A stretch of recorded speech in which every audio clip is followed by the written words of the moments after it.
Welcome back, folks, to the WP-Tonic Roundtable Show. We record this at 8:30 on Fridays, Pacific Standard Time, and it's a great panel show. I think it's great. I enjoy it. We got a great panel, and we got a guest panelist. We got Curtis McHale, a great part of the WordPress community. Would you like to quickly introduce yourself to the listeners and viewers, Curtis? Sure. My name's Curtis. I've been doing this for, 10-ish, 12-ish years. And I do mainly membership sites when I do some coding, but I do a lot more coaching, other stuff, because my original training is actually as a counselor. So. Oh, that's great. And we got Morten. Morten, would you like to introduce yourself to the listeners and viewers? Hey, I'm Morten from LinkedIn Learning, and I have opinions about things. You've given up on Twitter, haven't you? Yeah. Well, you'll be back. Not too toxic. So you'll be back soon. Ain't nobody got time for that. Yeah, sure. And my friend, John Locke, like to introduce yourself? John Locke, and I help manufacturing and industrial companies with SEO. And I've got Uncle Spence with me. Spencer, would you like to introduce yourself? Sure. Spencer Foreman from WP Launchify. And I've got Sally. Would you like to introduce yourself, Sally? Good morning. I'm Sally Getch, the WP fangirl, organizer of the East Bay WordPress meetup in Oakland, California, and your token female for the day. Well, when we don't get other females, you don't shut up. You don't shut up. Yeah, it's been a rough couple of months, but right, I think I should be here more consistently from now on. Right, fair enough. But I am going to the Women in WP virtual happy hour this evening.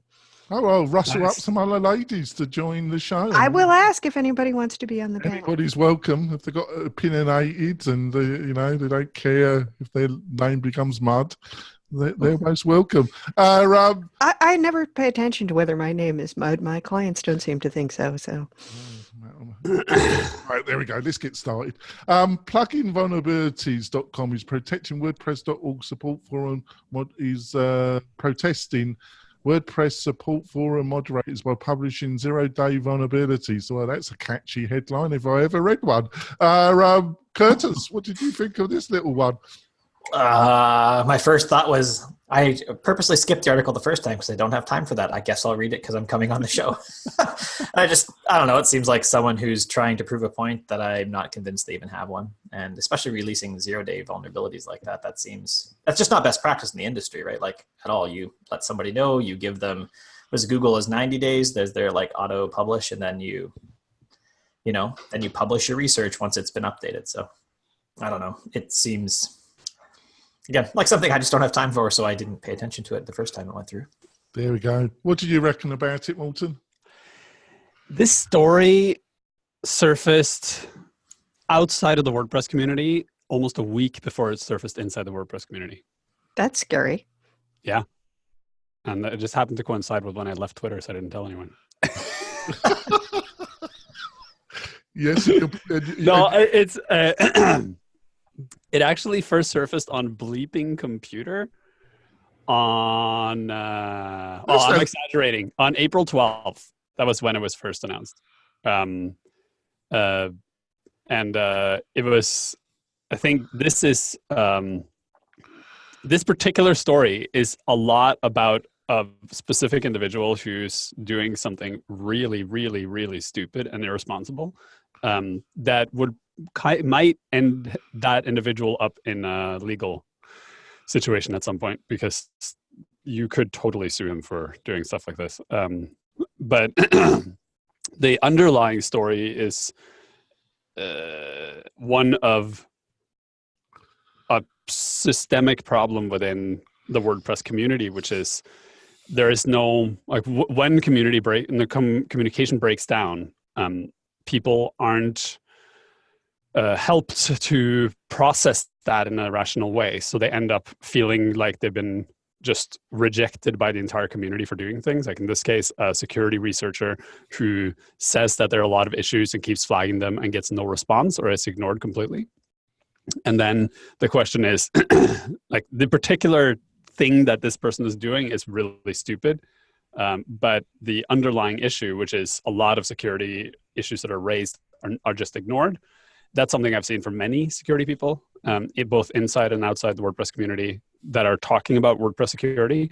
And that is the fundamental problem that we need to deal with as a community, that when experts come in and say there's an issue here and we don't deal with the issues, that's really irresponsible too. So, yeah.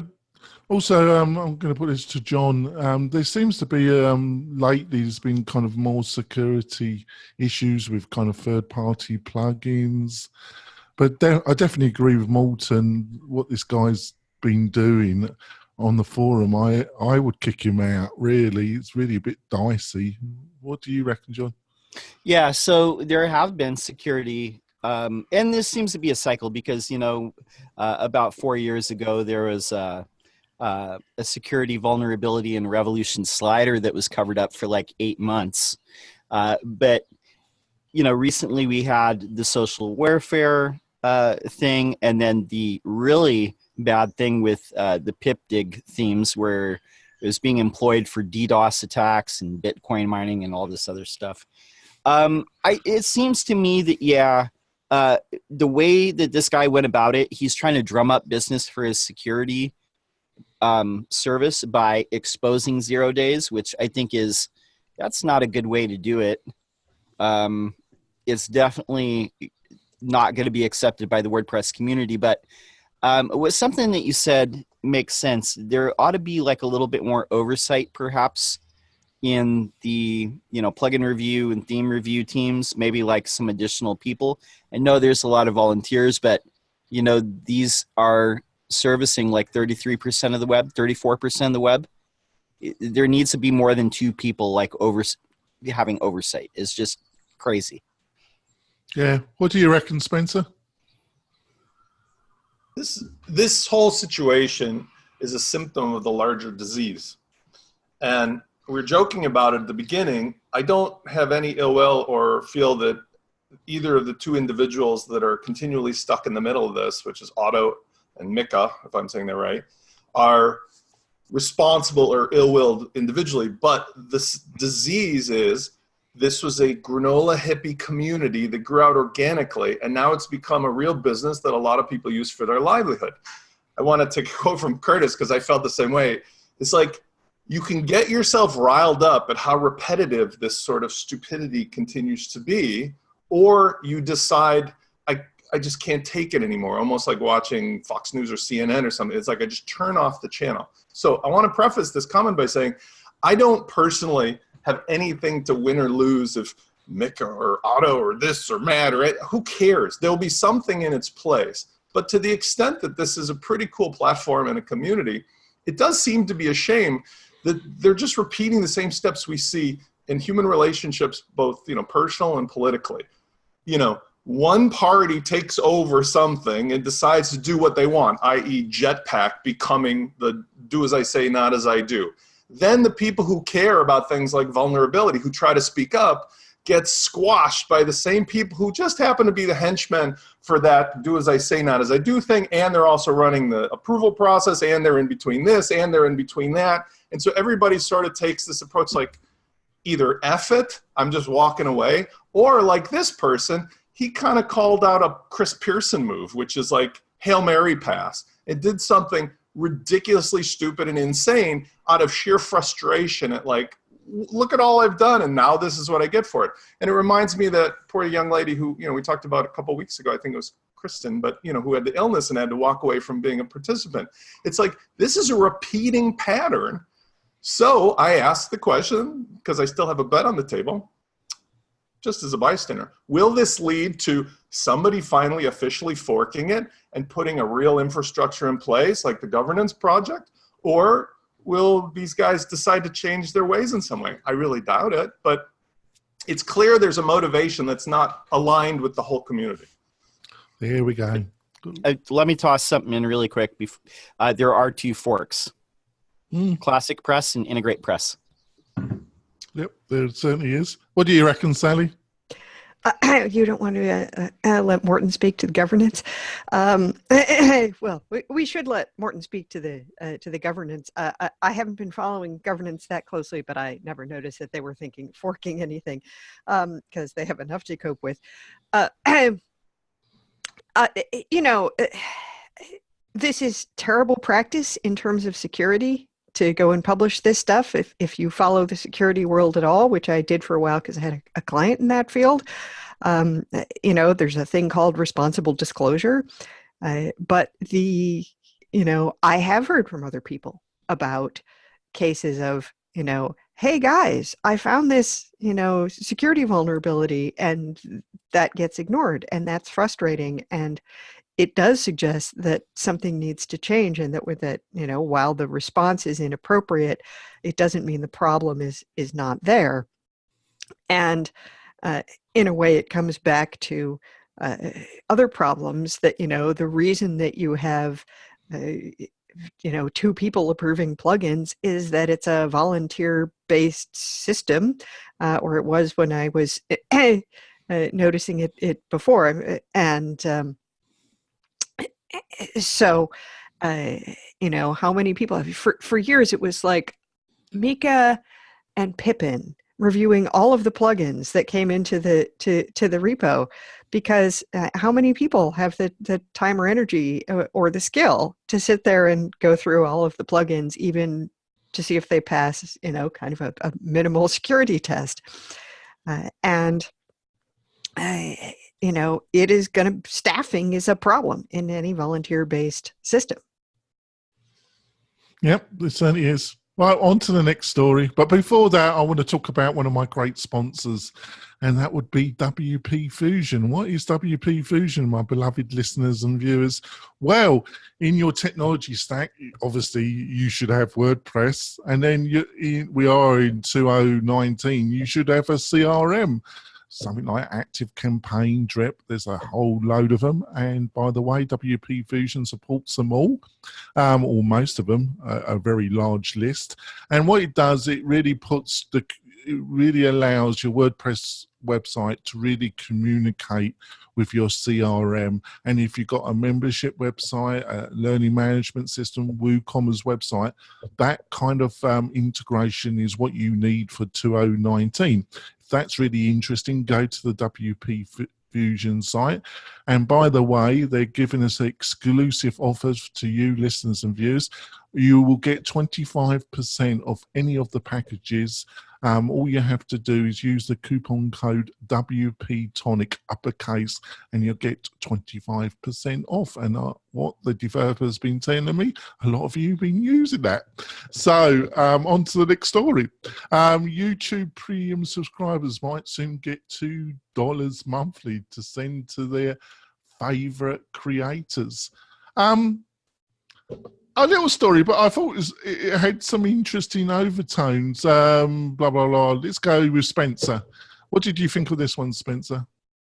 I have kids, 3 boys, age 8 to 18, and they play a lot of video games. And so they continue to share with me how certain online gamers make a fortune, essentially through a sponsorship model. So I'm not saying I have an opinion about this, but this is logical, at least to me, that, all right, YouTube's got plenty of money. Instead of jamming 1,000 more ads per minute down my throat or trying to sell me YouTube Premium every 16 seconds, which, by the way, if you're stupid enough to actually try it and then cancel it, then they punish you by degrading your regular user experience. That's been documented. But this at least makes sense. You know, give me some cash and I'll spend it on the people that I want, and that'll tell you who's the one that's making the most, you know, money. So I like the idea. Oh, I just love that. The company does no evil. If you dare to unsubscribe, you get... Yeah, I'll pull up the story, but that was like ridiculous because I would probably pay for it. But after I read several people saying it was factual, and if I'm wrong, I'd love to hear about it. I was like, oh, I don't want to go down that road because it's already troublesome enough. So what did you reckon about this one, Curtis? It was interesting.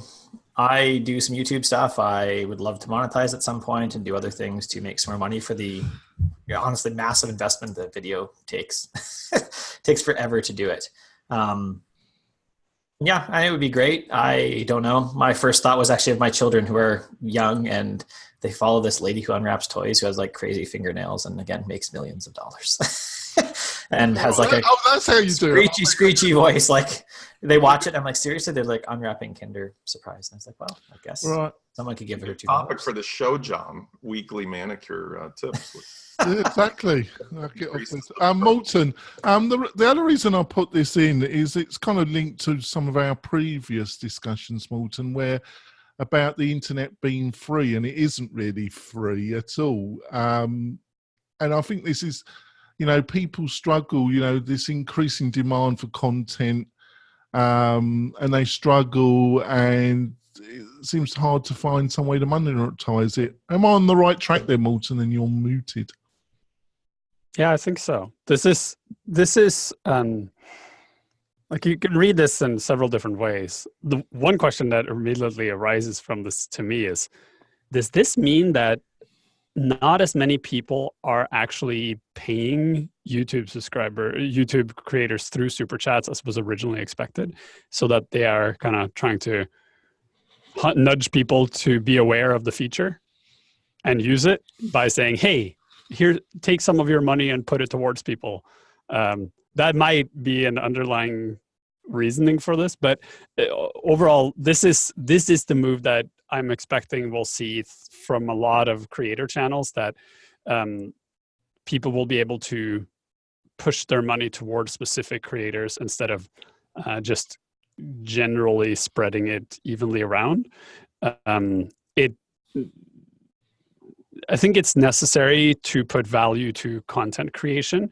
I fear that this will result in the please like and subscribe and give me super chats money will become the new thing that ends every single YouTube video ever with like, link here, remember you have $2, as the $2 should be going to me so I can eat more food. Have you guys seen this mukbang thing that's happening on the internet right now? I don't think it is. Yeah, no, you should definitely look that up, and then you'll turn off the what's this about?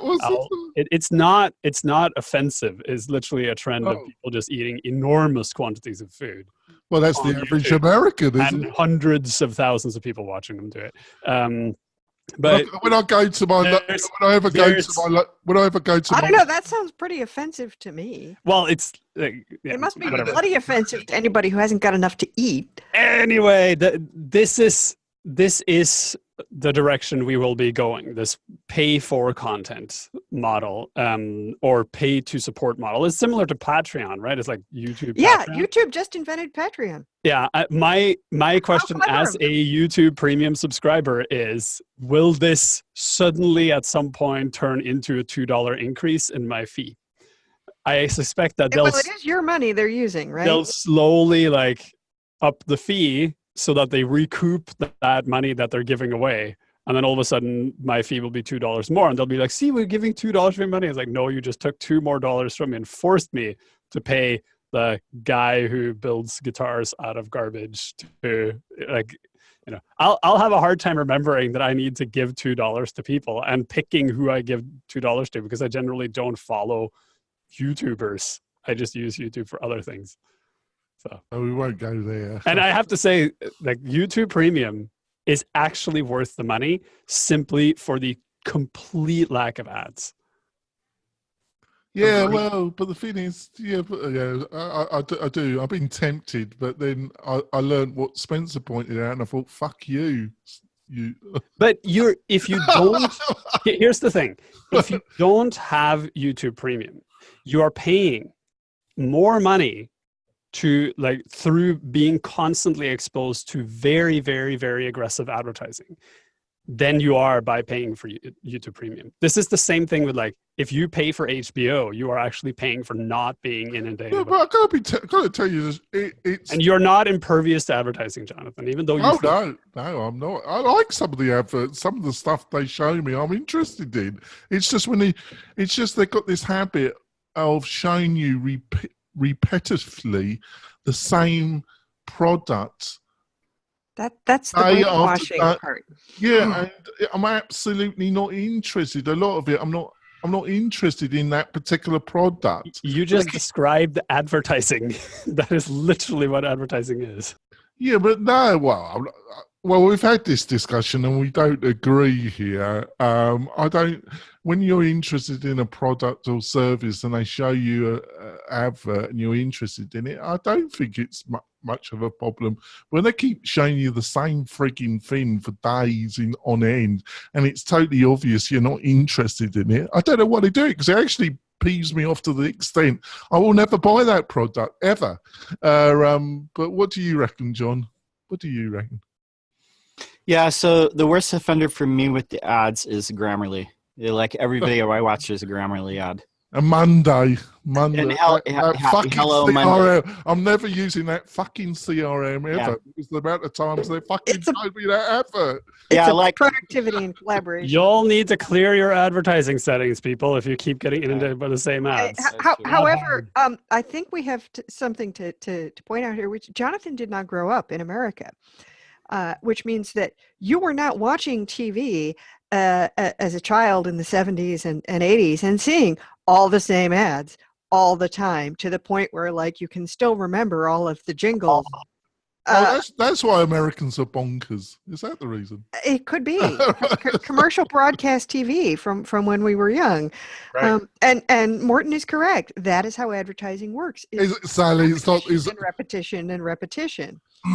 I'll be more snobby English here, Sally. Obviously, because you've lived there. It's not the BBC, really, is it? No. No. I gave up TV at 13, and I have to say the YouTube story isn't that interesting to me, because mostly I would run a mile before breakfast to avoid watching a video. There you go. What do you reckon, Uncle Spencer? I think I covered the topic, but with regard to this mukbang or whatever, there used to be a thing called Epic Food Time, which was one of the big channels on YouTube, where this guy Harley and his gang of other guys would make everything like 10 times bigger with bacon. And it was one of the first things. But just to bring it full circle, because I think I'm on the fence, I never leave the house, as you know. And you never leave it, do you? You never go to, are you? And given a choice of content, when you have, some connection that works modestly well, like, for example, when you want to watch a network TV show, it's the same model. It's the kind of bumblebees at a picnic model of forcing people into paying for content. So, for example, if you have no regular cable TV or whatever, and you try to watch, let's say, abc.com, if you catch it at the right time, it's fine. They will jam 1,000 commercials, I'm exaggerating, into a 20-minute show. When you watch it on replay, like Shark Tank, even worse, they get 2,000 commercials into it, to the point where it was like 3 minutes of thing and then 6 ads, all the same ads, and then all the same ads.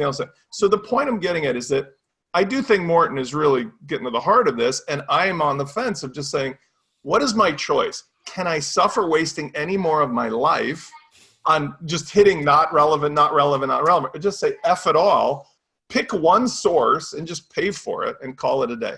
Because that's the only thing that does make sense at this stage. There's just not enough hours in the day, no matter what you're doing, to keep going like that. There we go. All right, on to the next story. And that is from our guest panelist this week. This is not the WordPress you're looking for. So, Curtis, what made you decide to voice your little video here and your little concerns? And you're muted. Oh, I knew I was muted. I was just waiting. I was testing. Because it just doesn't feel like the WordPress that I remember in many ways. Like I said, I don't know Otto outside of trading a few blog comments back and forth over the years. We've interacted online, but I've never, to my knowledge, I've never actually met him or had any other interaction with him. And just the way the whole thing around Jetpack and recommended was started just didn't feel wrong, but it certainly didn't feel right. That it was going like that, and it felt, I don't know, icky. I looked at it and I was like, it just kind of makes me feel like the next Facebook. Facebook had 3 privacy scandals since then. And I was like, it just kind of feels in the same area with it. And that's not what I remember WordPress being, or what I guess hope WordPress is. So that's really it. And again, if the community decided, hey, we're going to do this, because I could see an argument for, hey, you already have this plugin installed that has features that you're looking for, and so we're going to recommend that you use it because that's better, then sure, great. But it was not a community decision. And even the stuff that Yoast put up seemed more like to me, face saving. Like, hey, we'll tweak it slightly so it's less obvious, as opposed to the jetpack thing was like, I'm just going to blatantly market at you, and we're going to say it's for your benefit. But so I don't know. I don't love jetpack anyways either, because it's this. Well, it feels like Chrome with RAM. It's just going to keep eating everything. So. I despise it. Always have. I think it's a load of shit myself, Curtis. I'm sorry. I've always despised. You don't need to apologize to me. It has the best markdown support. That's about all I got for it. Poor old Otto though. He's becoming like a Richard III character. You know, he's like, you know, I'm sure he doesn't kill children. And, well, no, and even assuming, like I said in the video, assuming that he is going to make the decision regardless of, you know, who he's employed by, and even if he decided yes that this is totally okay based on the guidelines and that is in fact the correct decision, it doesn't feel right. Like, as opposed to recusing himself, like, I should not make this decision. I said before that I do stuff with the figure skating club locally, for which my wife is an employee. When it comes to any employee thing, I just say, I don't have a vote, and I sit silently during it. Like, I don't talk about it during any board meeting, any meeting like that. Individual board members have asked me outside of meetings, and I've said stuff, but that's, for me to vote and have an opinion inside the board is not good. So there we go. What do you reckon, Morton? What do you reckon? Yeah, this whole story, like it's the jetpack thing, and then immediately following the WooCommerce thing, like within the same week, where that's what pushed me over the edge. Finally, I was like, I got to say something. Everyone had the same bad idea simultaneously. Yeah, and it was like the jetpack thing was bad, and then all of a sudden this WooCommerce thing started popping up, and you're like, what are you people doing? Do you not understand what this will result in? Like, if you were smart about this, you would at least wait a month to let one fire burn out before you created another fire of the same thing. Because now it just looks like a conspiracy. I truly think that what is going on here is the plugin review team, which is more than just Mika and Otto, but they are the two. It's all Otto's fault, isn't it? Well, they're the two public-facing people in this, right? And they're the ones that speak on behalf of the plugin review team.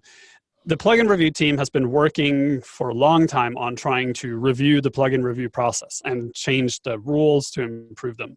And what it feels like is, to some extent, they're trying to change the plugin review system to fall more in line with business orientation, so that they get businesses are able to run a business through the WordPress plugin system. And then my guess is that people from Automatic have been paying very close attention to the conversations there and have seen that there's they haven't been. Let me finish this thought, and then you can be all crazy. They've seen a goalpost moving, and then they're like, eventually the goalpost will move over here. So we're just going to start pushing the goalpost and see how far we can push it. And this should be fine. And then they're saying, what we're basically doing is just saying, solving a user problem by reminding users that you don't need to install a new thing here because you already have a thing. The problem is the thing that they were then promoting is a paid thing in a free plugin, which is highly problematic, because then all of a sudden you're pushing away competition and saying, no, don't look at the competition, just look at our solution because we are the biggest, right? And Carl Hancock brought up a very important question here, which is, if he did this, so Carl Hancock would be Gravity Forms, if he did this, would it just pass? No. Because they've tried something like this in the past and they got smacked down super hard. And then a bunch of other plugin developers also came and said, hey, we tried this and we got smacked down immediately. Like, it never made it to the repository. It was shut down way before that. So it feels like the goalpost is being moved for Automatic, right? Which is a terrible, it has what they call bad optics, right? But then when WooCommerce comes and does something very similar directly afterwards, then it's like, oh no, it's actually a conspiracy, because that's like the two people in the same company are doing it. But then you start wondering, is this happening because those two entities within Automatic aren't talking to each other, so they're not coordinating? Or is this an actual coordinated thing that's just really poorly planned out? But Carl's point is valid. Like, why is it that Automatic can move the goalpost but other people can't? And then what Yoast did when he came in and said, oh, well, this is a problem we need to fix. I'm going to try to change core.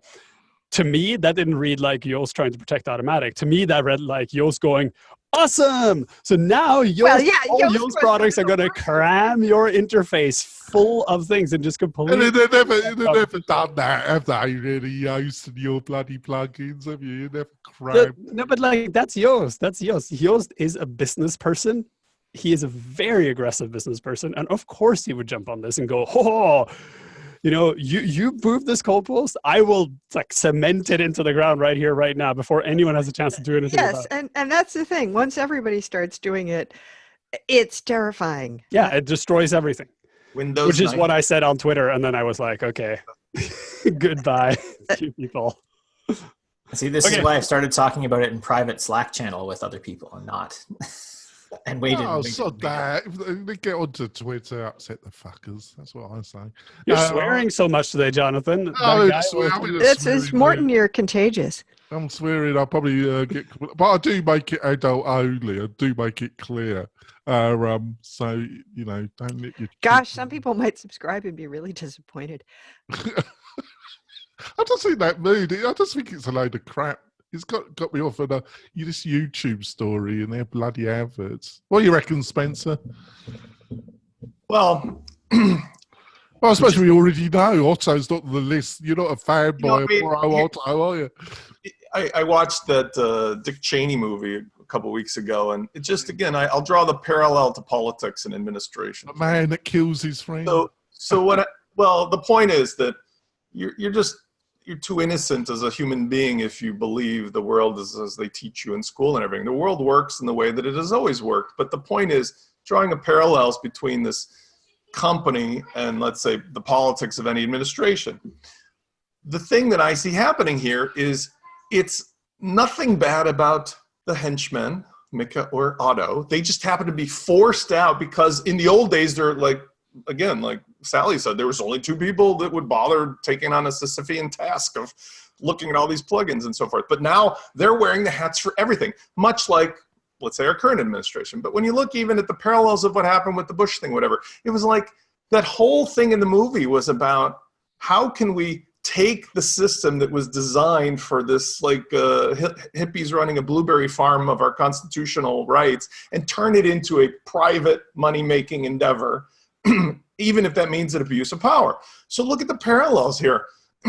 Matt probably had greatest intentions all along, but as we've talked about in endless shows, at some point, the VCs were likely influential in his decision. Let's push this baby off the cliff, you know. And now he's got to execute on that with the team that he has. So those kind of white hat players that used to be like, oh, Otto, you're so great. Or, oh, Mickey, you're so great. Now it's like they have to be the bad faces in every single, you know, news show about everything that's going on. And they're doubling down on their efforts of bad stuff they're doing, probably because they feel like if we just like give the medicine one time all at once, we'll get over this. If we let it go slower, we'll never get where we're going because people will stop us. I personally sit back and I'll take Curtis's decision on this, which was in his video, which is the frustration and anger that comes is sort of from a friend you knew your whole life who you realize is now of the other political party, and you can't stand to have dinner or talk to them at all because you look them in the face and like, for God's sake, how could you think this way when I thought you were a human being all along? Well, that's some Americans. Some of my best friends are right. Well, it could be political anywhere, but I'm saying I like a good argument as long as they don't want to shoot me. It's not like they're bad human beings, but what it comes to is like we're all playing in this drama. Bloody Americans, you need to bloody grow up. Well, whatever. I'm just saying to the extent you're talking about this drama. Personally, I've taken the approach of, okay, I don't really care other than when we're having conversations like this, because whatever this thing is going to do, it's going to do.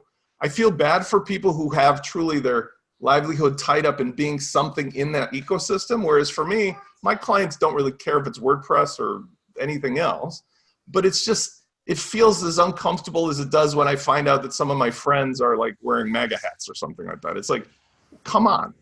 But does it mean they're bad people? No, it just means that they've taken choice. I just want to say something about this. I've been thinking a little bit about this, and I expressed my views to John, and I'll be interested. Basically, I think at the core of this, there's a fundamental reason caused by this, and the fundamental reason is you can't take VC money and also run an open source project.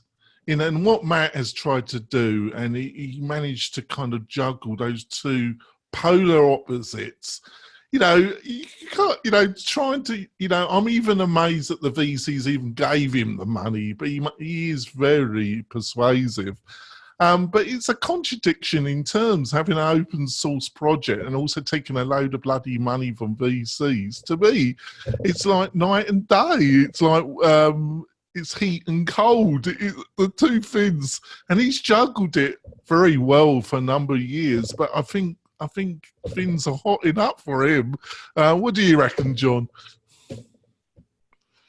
Right. No, there's layers to this whole thing. And I think there's an increasing number of people who are disillusioned with the WordPress, just the WordPress project, the WordPress community. And there's different layers to it. For me, there's a lot of different layers to it. And I think for everybody, it's a little bit different. One, automatic. I like the animal noises, John. It's like a scene about Animal Farm. Oh, cool. But definitely like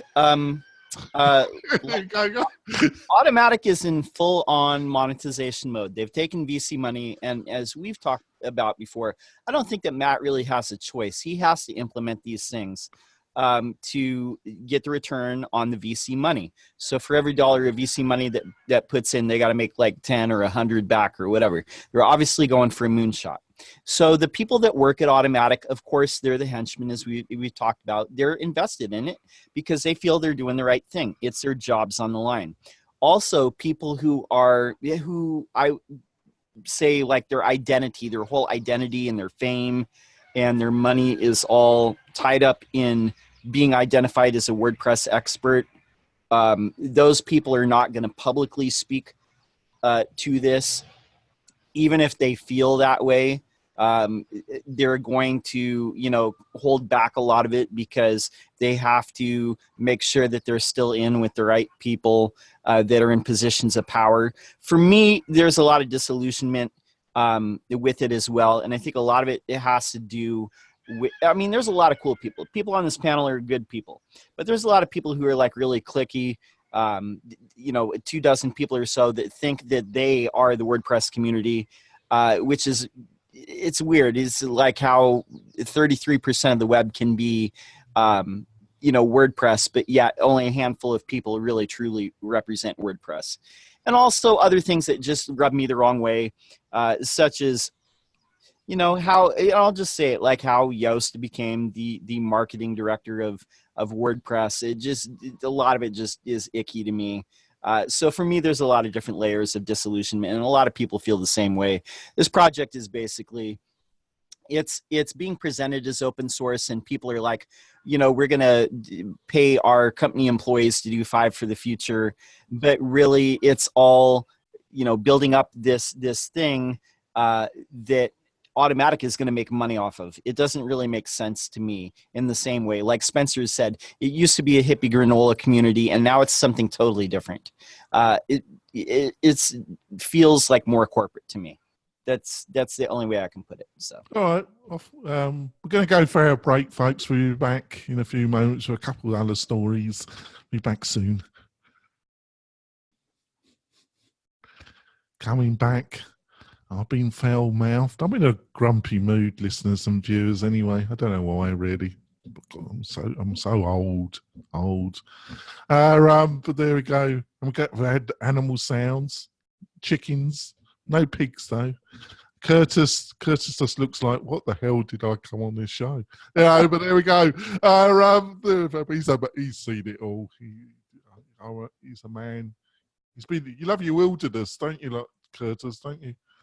I do. I try to spend as much time as I can out in the mountains, like a big panorama of my daughter and her first snow hike on a mountain last September, end of September. Yeah, that's what I do. I go into nature when I've dealt with the cesspool of WordPress. There we go. Right, there we are. Our beloved Morton's given up on Twitter because of that, but he'll be back. He'll be back. I'm sure of it. All right, let's get on with it. On to the next one. A man I tried to get on my own podcast. He was very polite in saying, no, I'm not coming on your polite podcast. The Elegance of Nothing.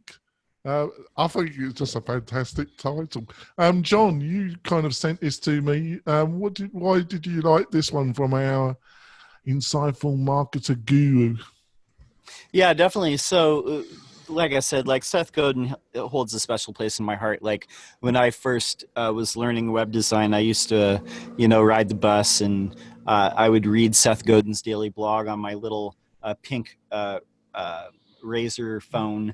And a lot of that was inspiration, but this particular one, I saw a lot of people sharing it. And he talks about the idea of what a brand is, what design is. And really what he touches on is branding and design, and how we perceive companies. It's all part of the same thing. And one of the things that he says in here is, a brand is not a logo. And this paragraph, if Nike announced that they were opening a hotel, you'd have a good idea about what it would be like. But if Hyatt announced that they were going to start making shoes, you'd have no idea whatsoever what those shoes would be like. And that is because Nike owns a brand and Hyatt simply owns real estate. And there's certain brands that we feel this way about. Apple has a lot of loyalty. Nike, there's other brands out there that, because they stand for something, the design of their company and their products, it makes you feel a certain way. It's really hard to quantify, but it's basically separating yourself from all the other commodity products through every facet of the business, from the culture to your messaging, the design of the product, just everything just unifies to have this sort of message and give you a feeling about that brand. So it's a long game, but it's, and a person I think is a good example from this panel, Chris Badgett from Lifter LMS, like the things that he's doing. He said recently, a lot of people are turning toward automation. They just put a phone number on their website. That's something that he's trying to do to make his brand stand out from the competition. So, yeah, what do you reckon on this one, Curtis? That made me think of Patagonia, which I happen to be wearing my sweater and have lots of their stuff. I actually just finished reading his book called Let My People Go Surfing, which is all about the design of his company, from like how they do their best to ethically source everything to an ad that said, hey, don't buy new stuff, and gave the schedule for where they can repair your stuff. I think Patagonia, gotta be honest, Patagonia's got a warehousing facility in North Reno, and they hire staff at $11, and they fucking charge them to have a organic meal in their canteen. I just think a lot of what they, and it, this is my personal, I don't think a lot of what they have is just SHIT, but there we go. Am I being totally grumpy and impolite? Absolutely you are. I'm never coming back again. All right, there we go. Please do. You're always welcome, Curtis. I see you as a friend of the show. Walter, what did you reckon?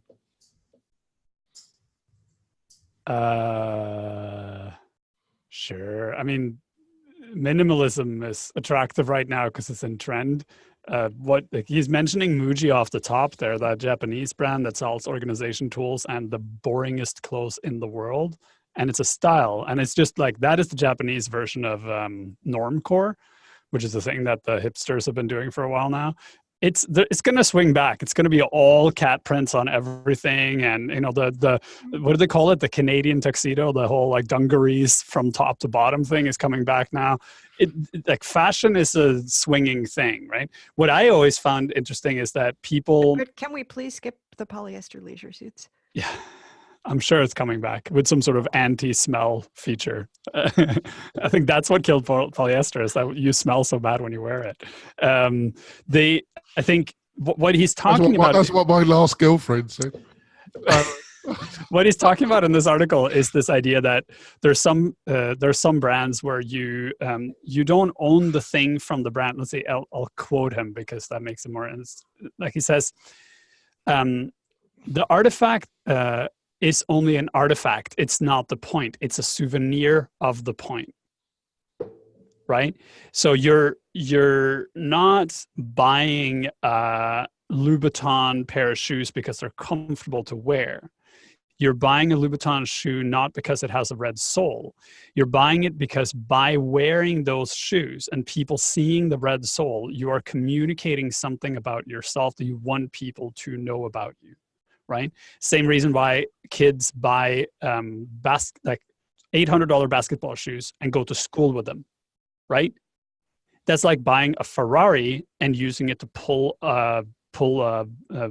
like a plow in your yard. It makes no sense. It's the wrong tool for the wrong job. Somebody has parked a Maserati on the street around the corner from me badly. I mean, like, I might have parked it. It's parked so badly, and left it outside for days. And I'm thinking, WTF, the sun here can destroy anything in about 5 minutes. It's a status thing. It's like you're buying the basketball shoes because then you're part of the tribe, right? And you're buying the specific shoes of the specific player because then you feel closer to that player. And brands have done a fantastic job at making people feel like belonging to a specific tribe automatically make you a better person. And this taps into this whole idea of materialism is a very easy way for people to, it's like antidepressants. A very crappy kind of antidepressant that makes you feel like you belong to something.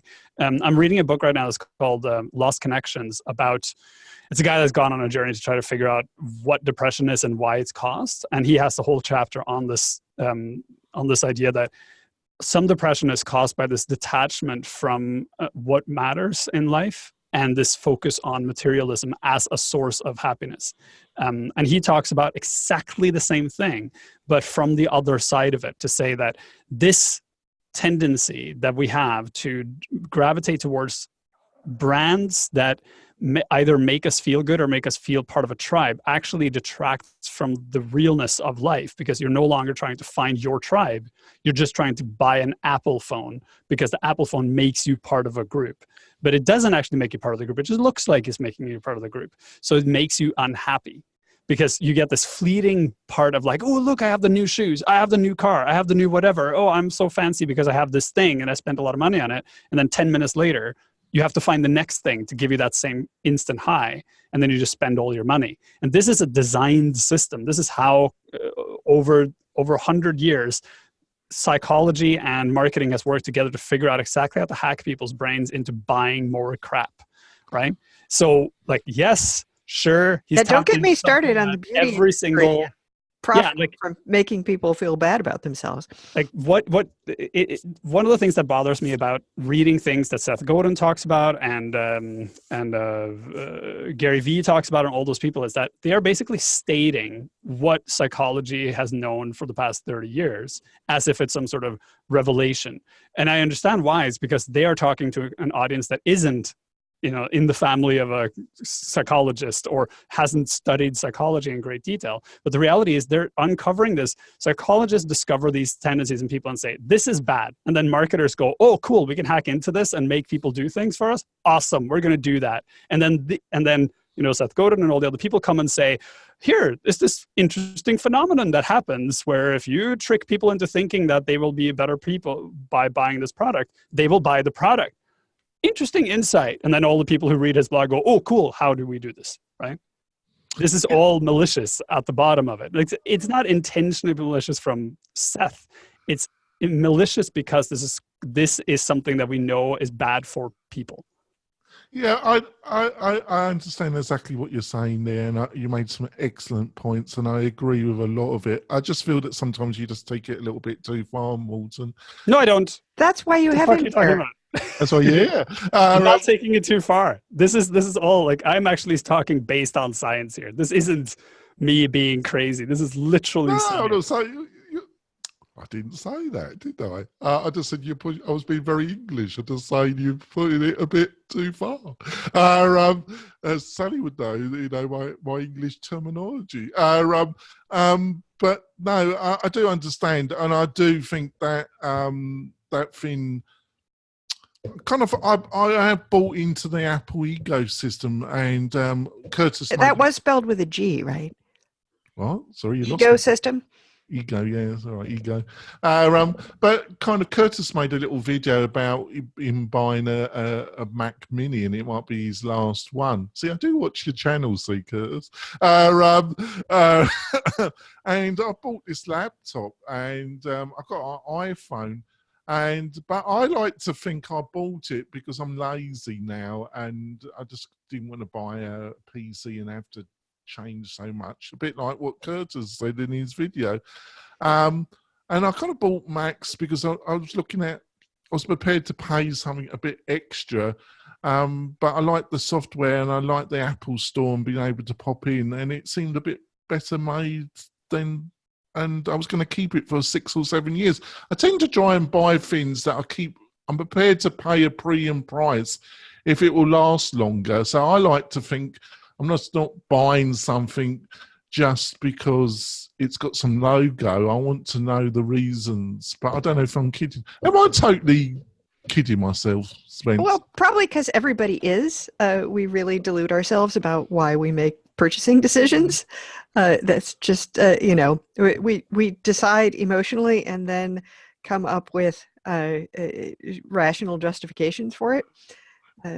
But I think you haven't looked far enough if you haven't found well-built PC hardware. I mean, this machine is 6 years old now and still running well. I have ordered a new one from the same makers. Oh, there you go. I'm really looking forward to its arrival, and you cannot get those specs in a Mac. No, I did have to take out a mortgage to buy this freaking new Mac. So there we go. What do you reckon, Spencer? Do you? I think branding, not the branding and the reasons that Morton explained. I do agree with a lot of what you said there, but I think also branding is just a shortcut for maybe getting things that you think you appreciate. Well, I think it goes hand in hand. And if you just take a look at what branding of those things that Seth Godin, companies that Seth Godin refers to have done of late, the problem of being a brand is that underlying psychological expectation kind of feeds into that relationship thing we were just talking about, which is when you have a brand like Apple, which I do think is a brand and was a brand, it was a mantra and everything else. And now in the last 5 to 6 years, and I am a Mac user still, begrudgingly, they've just thrown the baby out with the bathwater. Now I feel worse about the brand than had they been like a Hyatt hotel and just like, it was a Dell. It was like just a hardware piece. Because now I feel like my best friend has become someone else. But the other part is, historically, if you look at human nature, and I think Morton is hilarious because I do agree with most of what he's saying, but like about the nefarious level of marketing. Look at ancient Rome where they've dug up, parts of towns and things that have been buried, right?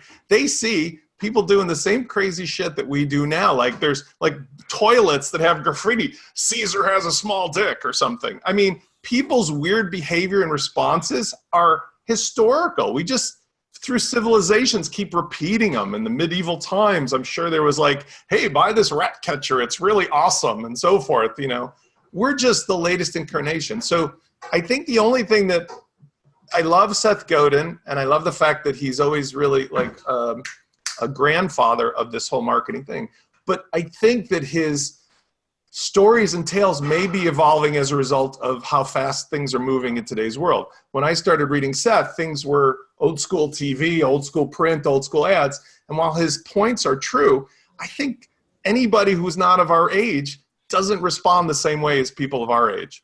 If you haven't been raised on TV commercials that you can still sing to this day from 1972, I don't think you give a shit about brand versus a product company. All you care about is what's in it for me today.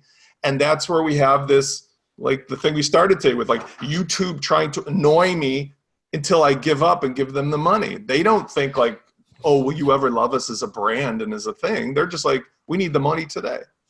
Now, I'm going to say something. Before I want to preface it by saying I do, for all its craziness, there's part of me that does really love America. That's why I became a joint citizen in a way. So I want to point that out, listeners and viewers, because I think I've been a little bit American bashing during the show, but I'm going to do some more now.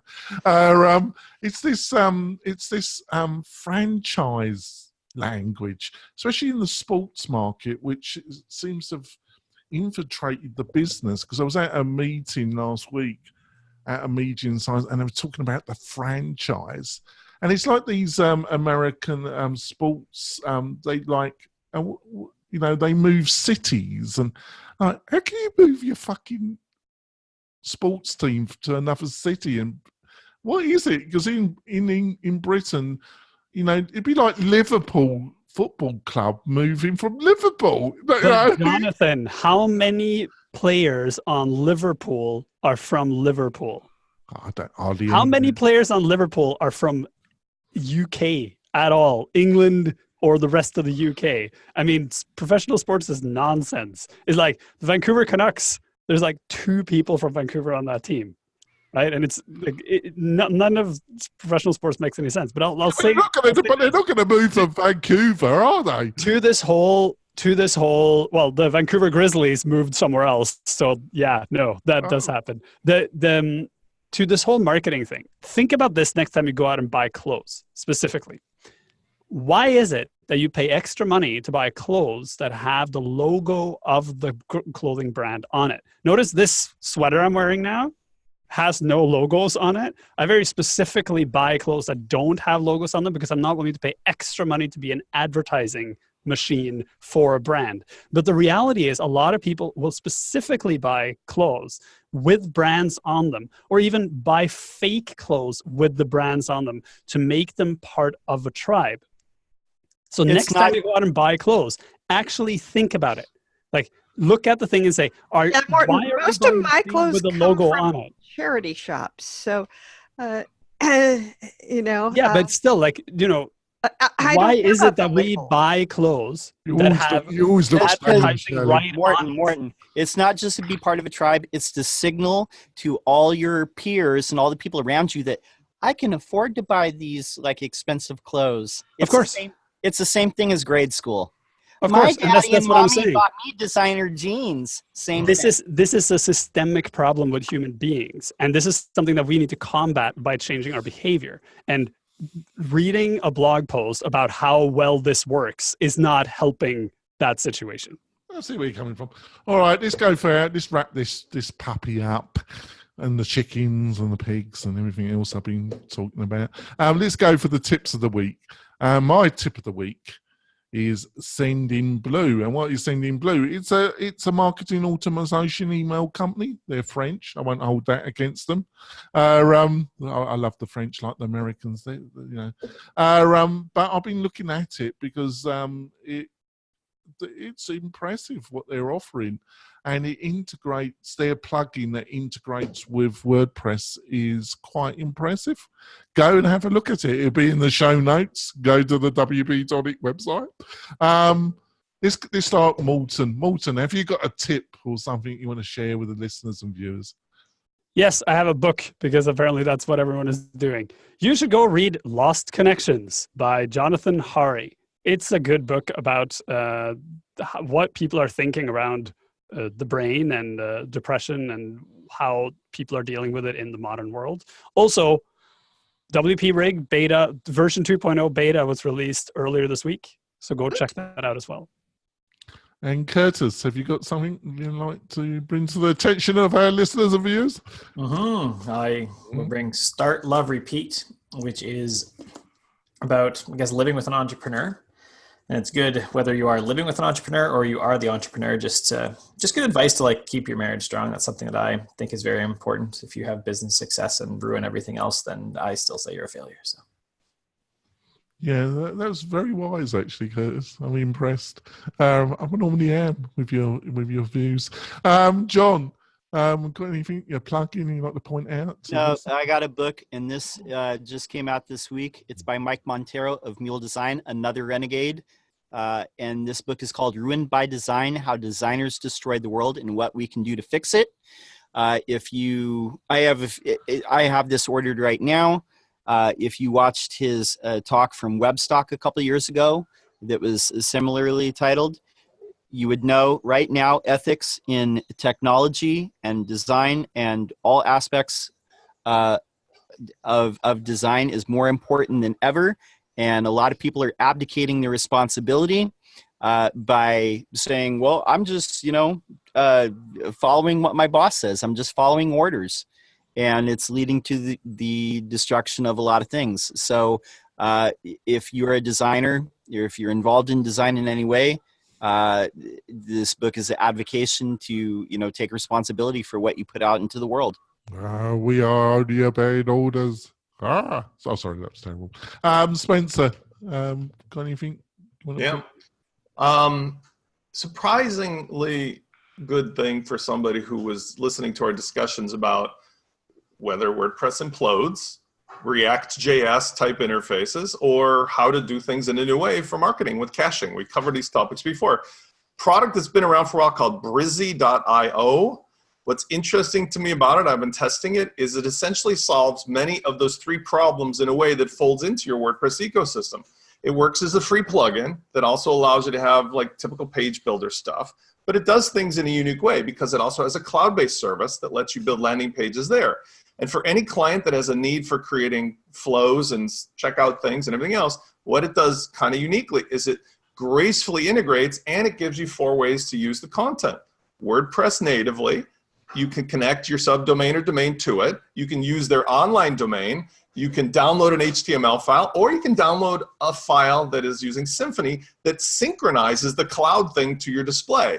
So you kind of do with this product merge all of those scenarios that those of us who service clients need, and it really emphasizes to me 2 possibilities. One is how very quickly it could be that this whole conversation about WordPress shifts to something else, because once the interface and everything else disappears, if all you need is a framework and a solid, base to run stuff on, man, there's some cool stuff out there. And the second thing is that I'm a little more open-minded that not all the page builders for WordPress have to only live inside of, let's say, a post or a page template. They can do things a little differently.